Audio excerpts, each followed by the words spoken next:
Amén. Que el Señor los bendiga. Bueno.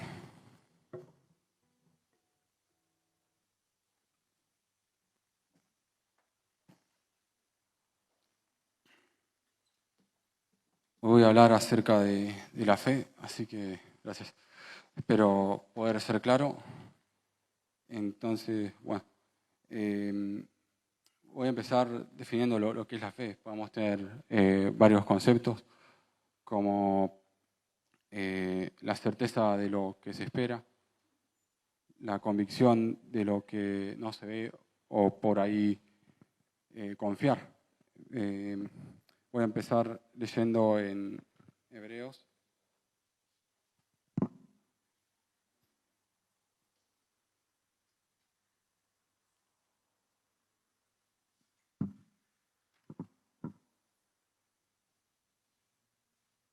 Hebreos capítulo 11, los primeros versículos, dice: la fe es la confianza de que en verdad sucederá lo que esperamos.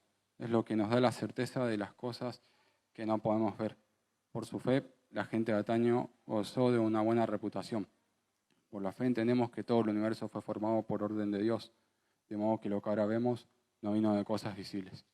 Entonces hasta acá tenemos que es la confianza de que va a suceder lo que esperamos, y que también es la certeza de las cosas que no podemos ver. Pero también en el versículo 3 tenemos que, lo voy a leer de nuevo, dice que por la fe entendemos que todo el universo fue formado por orden de Dios, de modo que lo que ahora vemos no vino de cosas visibles. Quiere decir que Dios habló y el universo fue creado por su palabra. Declaró que será y fue. Y nuestra fe es creer en Dios, que Él creó el universo por su palabra. Y esto también nos quiere decir que la palabra de Dios tiene un poder asombroso. Dice en Efesios capítulo 1, versículos 19 y 20, dice: también pido en oración que entiendan la increíble grandeza del poder de Dios para nosotros, los que creemos en Él. Es el mismo gran poder que levantó a Cristo de los muertos y lo sentó en el lugar de honor a la derecha de Dios en los lugares celestiales.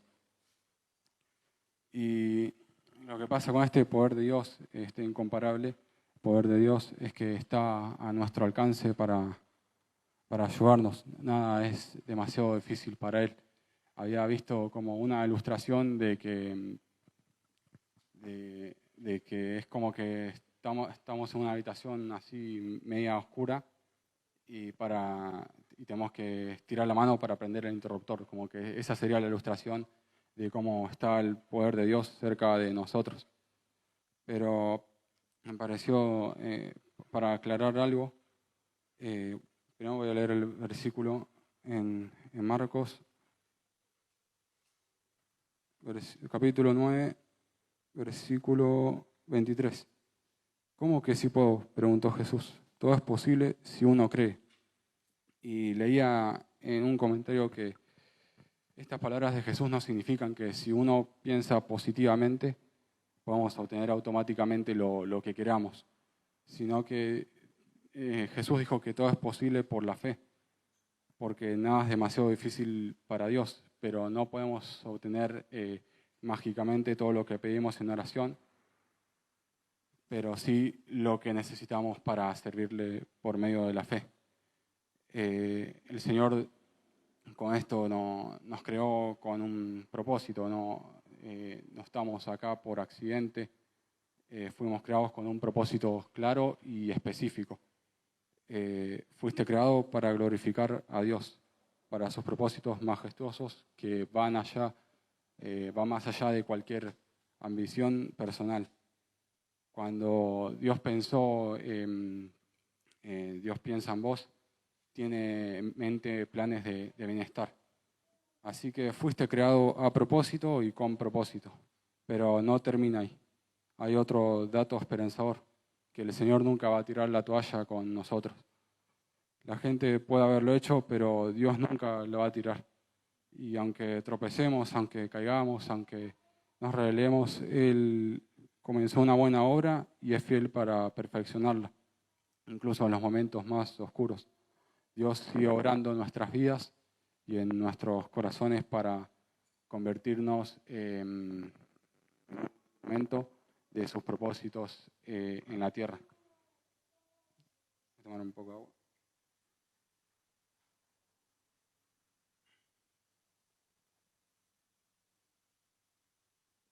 Bueno, siguiendo con el poder de Dios,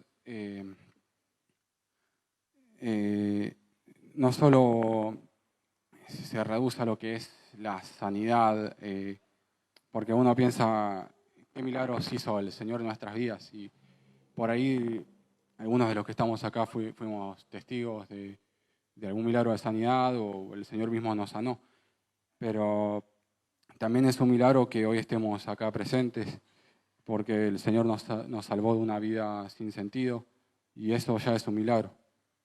Es importante no olvidar los milagros del Señor en nuestras vidas. Y con esto tenemos la oportunidad de compartir nuestra propia historia de redención, sería como nuestro propio éxodo, nuestra propia libertad que nos dio el Señor con otros. No solo con los de afuera, sino también acá también, porque la historia nuestra puede ser muy edificante y dar esperanza a quienes nos rodean y quien necesita esa esperanza desesperadamente. Ahora voy a leer en Juan capítulo 11.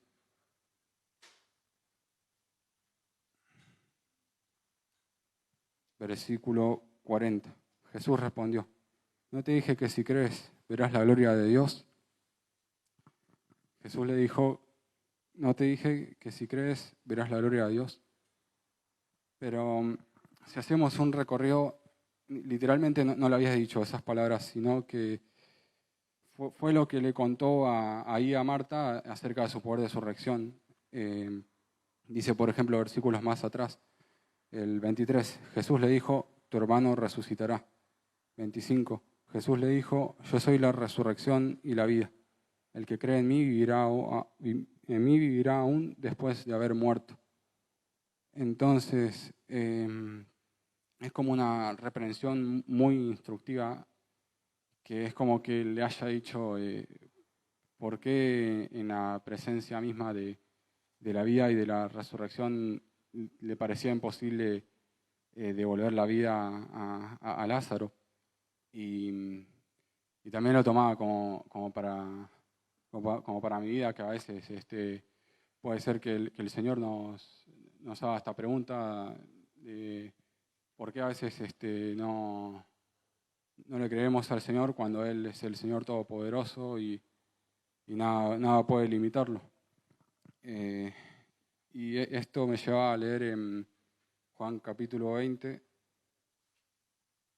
versículos 30 y 31, dice, los discípulos vieron a Jesús hacer muchas otras señales milagrosas, además de las registradas en este libro. Pero estas se escribieron para que ustedes sigan creyendo que Jesús es el Mesías, el Hijo de Dios, y para que, al creer en Él, tengan vida por el poder de su nombre. Entonces, lo que nos dice acá Juan en su Evangelio es que Jesús realizó solo algunos de los muchos milagros en la tierra, pero todo lo que está escrito, no solo en este Evangelio, sino en toda la Biblia, es todo lo que necesitamos saber para creer que Jesús es el Cristo, el Hijo de Dios, por quien tenemos la vida eterna. Dice Salmos 121.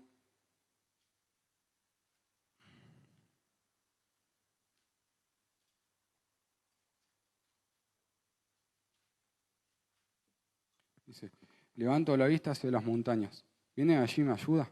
Mi ayuda viene del Señor, quien hizo el cielo y la tierra. Él no permitirá que tropieces. El que te cuida no se dormirá. En efecto, el que cuida a Israel nunca duerme ni se adormece. El Señor mismo te cuida. El Señor está a tu lado como tu sombra protectora. El Señor no te hará daño el sol no te hará daño durante el día, ni la luna durante la noche. El Señor te libra de todo mal y cuida tu vida. El Señor te protege al entrar y al salir, ahora y para siempre. Y este salmo nos anima a descansar en Dios y poner toda nuestra confianza en Él. Lo podemos dividir en varias partes. Dice que el salmista primero declara en los primeros 2 versículos que la verdadera ayuda viene de Dios. La verdadera ayuda solo puede venir de aquel que creó los cielos y la tierra, como dice el versículo 2, y que por lo tanto tiene el poder suficiente para socorrer. Versículos 3 y 4 dice, Él no permitirá que tropieces, el que te cuida no se dormirá. En efecto, el que cuida a Israel nunca duerme ni se adormece. El mismo salmista responde con una mayor sensación de seguridad. El guardián de Israel está siempre en guardia a favor de su pueblo. Él no se duerme. Esto me recordaba a cuando en Reyes se cuenta cuando Elías se burlaba de los profetas de Baal y les decía, grite más fuerte porque por ahí su Dios está durmiendo o está viajando. Pero nuestro Señor no es así.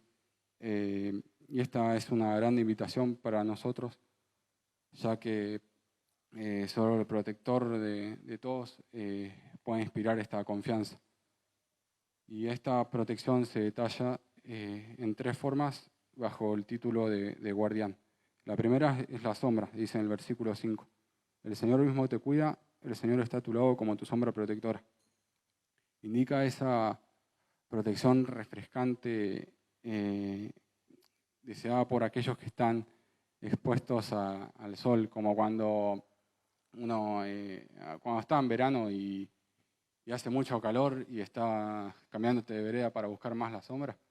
Bueno, así esa sombra sería como la protección del Señor. Versículo 7 dice, el Señor te libra de todo mal y cuida tu vida. La maldad del versículo 7 muestra que la mayoría de las desgracias vienen de afuera porque la vida humana enfrenta todo tipo de accidentes. Pero es un gran consuelo saber que los hijos de Dios están bajo la protección del Padre Todopoderoso en toda situación.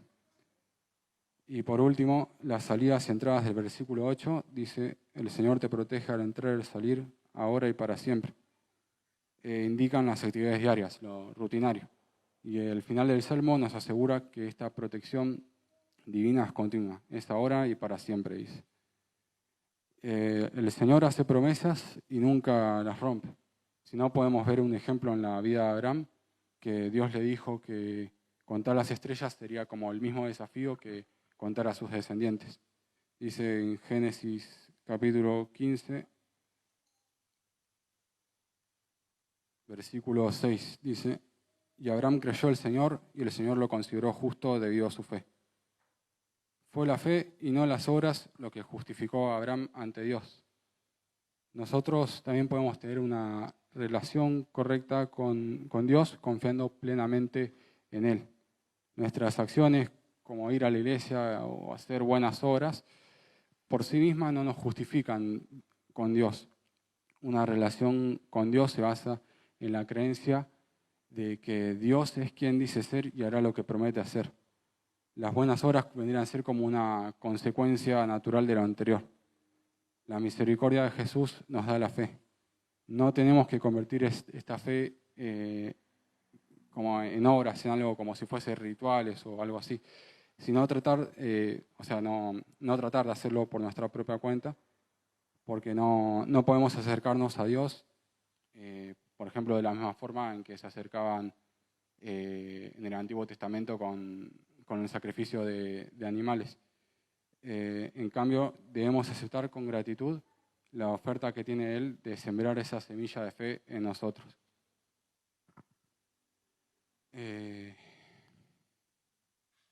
Voy a pasar de nuevo al capítulo 11 de Hebreos. Dice ahora el versículo 6. De hecho, sin fe es imposible agradar a Dios. Todo el que desea acercarse a Dios debe creer que Él existe y que Él recompensa a los que lo buscan con sinceridad.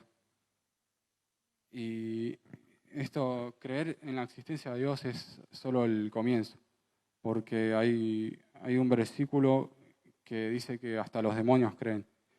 Por eso no debemos conformarnos con el conocimiento, de la existencia de Dios. Él quiere tener una relación personal con cada uno de nosotros que nos va a transformar.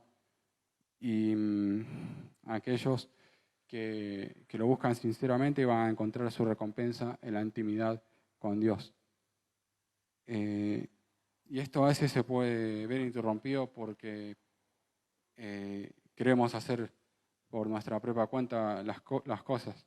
Y voy a leer ahora en Juan capítulo 3, versículo 30. Dice, Él debe tener cada vez más importancia y yo menos. A veces todos podemos dejarnos llevar por la necesidad de ser más importantes o más distinguidos. De hecho, nos gustan que nos halaguen, que nos digan cosas buenas y estas elecciones, las elecciones diarias pueden verse influenciadas por estas ambiciones y entonces tenemos que sacar el foco de uno mismo y exaltar a Jesús. Él debe ser nuestra principal ambición. Había dicho que nosotros queremos hacer las cosas a nuestra manera, pero nos olvidamos de la manera fácil. Nos olvidamos del camino común, de la mejor manera, del camino de Dios. Queremos hacer las cosas a nuestra manera, pero debemos seguir las instrucciones de Dios. Una vida centrada en Dios funciona y nos salva de una vida inútil. Dice Habacuc, capítulo 2,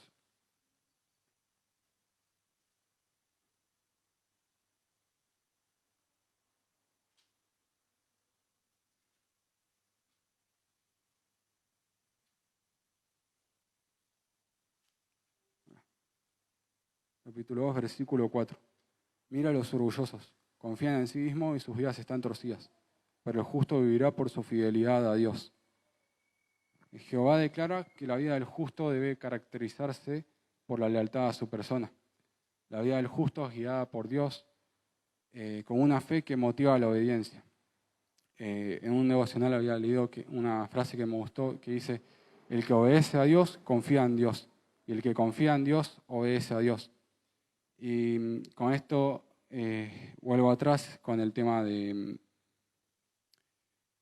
que las obras es una consecuencia de nuestra fe, porque creo que hay un capítulo en Santiago que habla acerca de la fe muerta y dice que la fe muerta es creer pero no obedecer, es como estos ejemplos que habíamos visto de Abraham o también puede ser Noé o puede ser cualquiera que si hubiese pasado que no hubiesen obedecido a Dios hubiesen demostrado una fe muerta.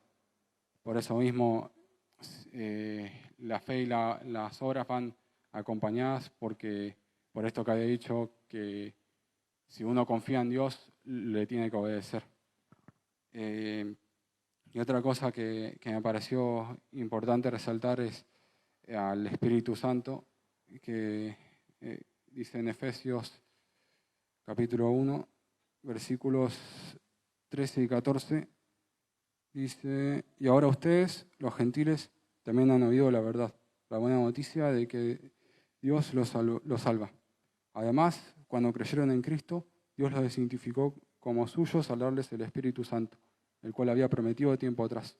El Espíritu es la garantía que tenemos de parte de Dios de que nos dará la herencia que nos prometió y de que nos ha comprado para que seamos su pueblo. Dios hizo todo esto para que nosotros le diéramos gloria y alabanza. Entonces con esto tenemos que el Espíritu Santo vendría a ser el sello de Dios de que le pertenecemos, la garantía de que se va a cumplir su promesa. La presencia del Espíritu Santo en nuestras vidas confirma que tenemos esa verdadera fe y que somos hijos de Dios. Ahora su poder está obrando en nosotros, cambiando nuestras vidas, siendo un anticipo del cambio total que vamos a experimentar en la eternidad. Voy a terminar leyendo en Colosenses capítulo 1, versículo 22 y 23 dice, pero ahora Él los reconcilió consigo mediante la muerte de Cristo en su cuerpo físico. Como resultado, los ha trasladado a su propia presencia. Seguro ustedes son santos, libres de culpa y pueden presentarse delante de Él sin ninguna falta. Pero deben seguir creyendo esa verdad y mantenerse firmes en ella. No se alejen de la seguridad que recibieron cuando oyeron la buena noticia. Esa buena noticia ha sido predicada por todo el mundo y yo, Pablo, fui asignado servidor de Dios para proclamarla. Y termino con la persistencia. La persistencia en la creencia muestra cuán real es nuestra fe. Lo comparaba como con un edificio construido sobre cimientos sólidos que tiene fuertes apoyos. Así también debemos permanecer fieles al Evangelio y permanecer fieles a los sólidos cimientos de esta esperanza cristiana que es Jesús, que en un día como hoy sería, fue crucificado, pero Él resucitó después de 3 días y hoy está sentado a la derecha de Dios y sigue teniendo el mismo poder que tenía hace más de 2000 años, lo sigue teniendo hoy y lo va a seguir teniendo siempre. Amén.